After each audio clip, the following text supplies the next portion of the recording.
नमस्कार। आज 27 मार्च 2026 है। वैश्विक अंतरिक्ष डोमेन की ताज़ा घटनाओं के इस विस्तृत विश्लेषण में सभी श्रोताओं का स्वागत है। हमारा उद्देश्य एक शांत, पेशेवर और बिना किसी पूर्वाग्रह वाले नज़रिए से तथ्यों को सामने रखना है। बिल्कुल। और इस डीप डाइव में कोई सनसनीखेज बातें नहीं होंगी। हम सीधे पिछले 2 हफ्तों के महत्वपूर्ण डेटा, प्रमुख निर्णय निर्माताओं के दृष्टिकोण और जमीनी खुफिया रिपोर्टों का एक निष्पक्ष विश्लेषण करेंगे। सही कहा। और अपनी इस कूटनीतिक और तकनीकी चर्चा को शुरू करने से पहले ये बताना ज़रूरी है कि आज का ये शो प्रोवेव एआई द्वारा प्रायोजित है और इसे स्टाइलो न्यूज़ द्वारा जनरेट किया गया है, जो कि एक बेहद एडवांस्ड एआई संचालित न्यूज़ एप्लीकेशन है। बिल्कुल। और श्रोताओं के लिए एक बहुत अच्छी खबर भी है। प्रोवेव एआई के सफल संचालन का 1 साल पूरा हो गया है और इसी खुशी में स्टाइलो न्यूज़ पर एक मार्च स्पेशल डिस्काउंट दिया जा रहा है। हाँ, श्रोता www.stylonews.com पर जाकर स्टाइलो कोड का उपयोग कर सकते हैं। लेकिन ध्यान रहे कि ये छूट सिर्फ मार्च के अंत तक और केवल पहले 250 सब्सक्राइबर्स के लिए ही वैध है। तो समय काफी कम है। जी। और स्टाइलो न्यूज़ ऐप के बारे में एक और दिलचस्प बात ये है कि ये असल में स्टाइलो इंटेल ऑप्स सॉफ्टवेयर का एक कंज्यूमर वर्जन है। मतलब मूल रूप से इस तकनीक को सरकारी, सैन्य और बड़े व्यावसायिक ऑपरेशंस के लिए डिज़ाइन किया गया था। इसका सीधा सा अर्थ ये है कि श्रोताओं को उस खास टूल तक पहुंच मिल रही है जो ग्लोबल डिसीजन मेकर्स या कहें कि वैश्विक स्तर पर निर्णय लेने वाले लोग इस्तेमाल करते हैं। तो आज का हमारा मिशन स्पष्ट है। हम अंतरिक्ष में उभरते इन नए घटनाक्रमों को समझेंगे। शुरुआत करते हैं उस मिशन से जिस पर इस समय पूरी दुनिया की नज़र है, आर्टेमिस 2। डेटा के अनुसार 1 अप्रैल 2026 को नासा का ये आर्टेमिस 2 मिशन लॉन्च होने वाला है। मतलब 1972 के अपोलो 17 के बाद ये पहली बार है जब इंसान चंद्रमा की ओर वापस लौट रहा है। हाँ बिल्कुल, ये मानव इतिहास का एक बहुत बड़ा कदम है और इस मिशन का पैमाना ही इसे खास बनाता है। तुम या SLS रॉकेट की बात कर रहे हैं। हाल ही में इसे फ्लोरिडा के कैनेडी स्पेस सेंटर में लॉन्च पैड 39B तक ले जाया गया था। और वो सफर भी कोई आसान नहीं था। क्रॉलर ट्रांसपोर्टर 2 के जरिए 4 मील का ये सफर तय करने में बहुत घंटे लग गए थे। बिल्कुल, बहुत धीमा सफर था वो। मैं तो इसे इस तरह देखती हूँ कि 332 फुट ऊंचे इस महाकाय ढांचे को 4 मील तक रेंगते हुए ले जाना ऐसा है जैसे किसी कांच की गगनचुंबी इमारत को शहर के बीच से बिना एक खरोच लगाए खिसकाना। ये उपमा एकदम सटीक है, क्योंकि इसके सिस्टम को पूरे रास्ते रॉकेट को बिल्कुल सीधा रखना होता है। एक छोटी सी गलती भी पूरे मिशन को खतरे में डाल सकती है। और तकनीकी चुनौतियों की भी तो कोई कमी नहीं रही है। देखिए, इस रॉकेट में तरल हाइड्रोजन का उपयोग होता है। पिछले कुछ समय में नासा को हाइड्रोजन लीक की बहुत गंभीर समस्याओं से जूझना पड़ा था। हाइड्रोजन असल में ब्रह्मांड का सबसे छोटा अणु है, तो ये किसी भी सील के सूक्ष्म छेद से बाहर निकल सकता है। लेकिन ताज़ा रिपोर्ट्स बताती हैं कि नासा ने इन लीक्स और जो अपर स्टेज में हीलियम फ्लो की दिक्कत थी, उन्हें सुलझा लिया है। ये तो अच्छी बात है। लेकिन मैंने ये भी पढ़ा है कि भविष्य के मिशनों के लिए, जैसे आर्टेमिस 4 और 5 के लिए, नासा ने सेंटोर V अपर स्टेज पर शिफ्ट होने का फैसला किया है। हाँ, ये एक बड़ा रणनीतिक और तकनीकी निर्णय है। तो नासा अपने खुद के डिजाइन किए गए सिस्टम को छोड़कर इस सेंटोर V को क्यों अपना रहा है? मतलब क्या ये सिर्फ पैसे बचाने के लिए है? पैसा एक कारक जरूर है, लेकिन सबसे बड़ा कारण विश्वसनीयता है। सेंटोर V का थ्रस्ट टू वेट रेशियो बहुत शानदार है।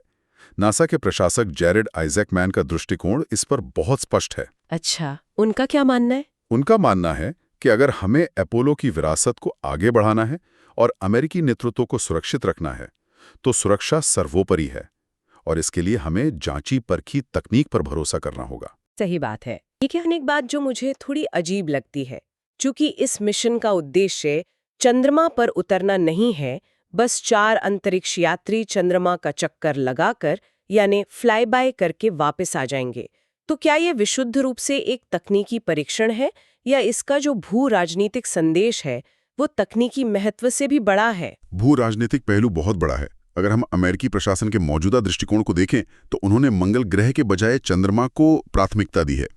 उनका लक्ष्य 2028 तक चंद्रमा पर वापसी और 2030 तक वहां एक स्थायी लूनर आउटपोस्ट बनाना है। मतलब 2030 तक? हाँ, और ये सीधे तौर पर चीन के अंतरिक्ष कार्यक्रम का जवाब है। क्योंकि चीन ने भी 2030 तक चंद्रमा पर अपने अंतरिक्ष यात्रियों को उतारने की घोषणा कर रखी है। तो ये एक तरह का शक्ति प्रदर्शन भी है। बिल्कुल। और इस शक्ति प्रदर्शन में अंतर्राष्ट्रीय साझेदारी भी शामिल है। जैसे कनाडाई अंतरिक्ष एजेंसी के जेरेमी हैंसन का दल में शामिल होना। सही कहा। एक कनाडाई अंतरिक्ष यात्री का दल में होना यह साबित करता है कि अंतरिक्ष की ये दौड़ अब अंतर्राष्ट्रीय सहयोग पर आधारित है। लेकिन एक बदलाव जो साफ दिख रहा है वो ये है कि सरकारी मिशन जैसे आर्टेमिस अब पूरी तरह से निजी कंपनियों पर निर्भर हो गए हैं। बिल्कुल। और यही हमें सीधे कमर्शियल स्पेस रेस की ओर ले जाता है। हाँ, कमर्शियल स्पेस रेस, जहां अब विवाद भी बढ़ रहे हैं। देखिए, हाल ही में स्पेसएक्स ने टेक्सास के स्टारबेस में अपने नए रैप्टर 3 इंजन के साथ स्टारशिप का स्टैटिक फायर टेस्ट किया है। और वो इंजन पहले से कहीं ज्यादा एकीकृत और हल्का है। हाँ, और दूसरी तरफ कैलिफोर्निया और फ्लोरिडा से उनके फाल्कन 9 रॉकेट्स लगातार स्टारलिंक सैटेलाइट्स लॉन्च कर रहे हैं। मतलब लॉन्च की गति तो अविश्वसनीय है। लेकिन इन सब के बीच एलॉन मस्क की प्राथमिकताओं में एक बड़ा बदलाव आया है। मंगल ग्रह के बजाय चंद्रमा। बिल्कुल। उन्होंने मंगल ग्रह से पहले चंद्रमा पर एक स्वविकसित शहर या कहें कि सेल्फ ग्रोइंग सिटी बसाने की बात कही है। मस्क का ये मानना है कि चंद्रमा पृथ्वी के काफी करीब है और व्यावहारिक है। लेकिन सिर्फ मस्क ही नहीं, जेफ बेजोस की ब्लू ओरिजिन भी तो आक्रामक रूप से आगे आ रही है। हाँ, ब्लू ओरिजिन ने नासा और कैलटेक के साथ मिलकर नियो हंटर मिशन की घोषणा की है।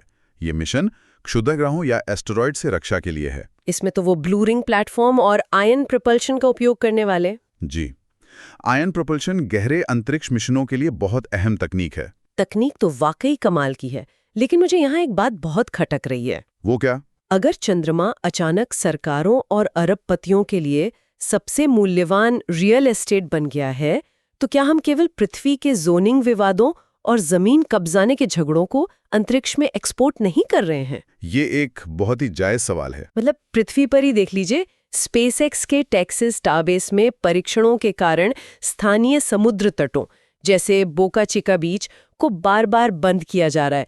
वहां के निवासियों और पर्यावरणविदों में बहुत रोष है। सोशल मीडिया पर भी भावनाएं काफी बटी हुई हैं। एक तरफ लोग वैज्ञानिक प्रगति का समर्थन कर रहे हैं और दूसरी तरफ कमर्शियल एकाधिकार को लेकर चिंताएं हैं। बिल्कुल।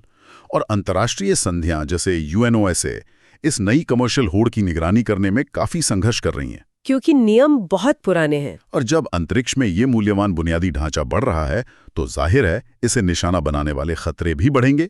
और यहीं से शुरू होता है अंतरिक्ष का शैडो वॉर, एक छिपा हुआ युद्ध। अंतरिक्ष अब केवल एक शांतिपूर्ण क्षेत्र नहीं है। नहीं, अब ये पूरी तरह से एक कंटेस्टेड डोमेन यानी युद्ध क्षेत्र बन चुका है।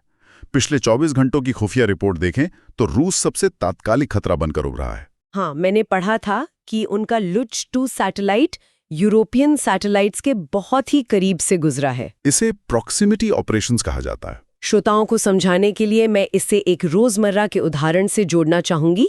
रूस के लुच 2 का यूरोपियन सैटेलाइट्स के करीब जाना ऐसा है जैसे कोई पड़ोसी दूरबीन लेकर ठीक आपकी संपत्ति की सीमा पर आकर खड़ा हो जाए। बिल्कुल सटीक उदाहरण है। मतलब तकनीकी रूप से तो उसने कोई हमला नहीं किया, लेकिन ये स्पष्ट रूप से एक बहुत बड़ा खतरा और चेतावनी है। देखिए, सैन्य भाषा में इसे को-ऑर्बिटल इंटरफेरेंस कहते हैं। वे सिग्नल इंटेलिजेंस इकट्ठा कर रहे हैं। कमर्शियल सैटेलाइट्स अब सीधे सैन्य लक्ष्य बन गए हैं। और रूसी सेना तो अब रिवर्सिबल इफेक्ट्स की रणनीति अपना रही है। हाँ, रिवर्सिबल इफेक्ट्स का मतलब है बिना किसी सीधे हमले या विस्फोट के दबाव बनाना। मतलब सैटेलाइट को हमेशा के लिए नष्ट नहीं करना, बस कुछ समय के लिए अंधा कर देना। सही कहा। लेजर या जैमर का उपयोग करके। इससे मलबा नहीं फैलता, जो कि एक अच्छी बात है, लेकिन ये कम खतरनाक नहीं है।